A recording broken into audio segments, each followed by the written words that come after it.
சரி, ஒரு செல்ஃபி எடுப்போம். என்ன இது கொடூரமான மிருகம்? என்ன மிருகம், நீ இவ்ளோ கொடூரமா இருக்கியே? வழி விடு எனக்கு. இப்ப வழி விட போறியா இல்லையா?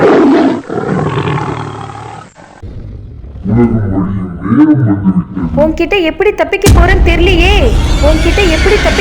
தெரியலையே.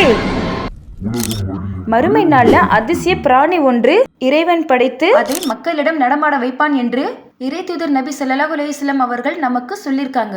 அத்தகைய பிராணி மறுமை நாள்ல வரும். அது நம்ம குர்ஆன் வசனங்களை யார் யார் புறக்கணித்தாங்களோ அது அவங்கள பார்த்து குர்ஆன் வசனங்களை புறக்கணித்து விட்டீர்கள் என்று சொல்லி காண்பிக்கும்.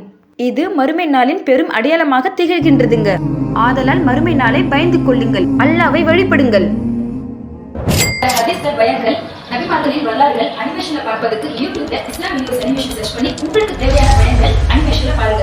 இது நம்ம சேனல் தான்.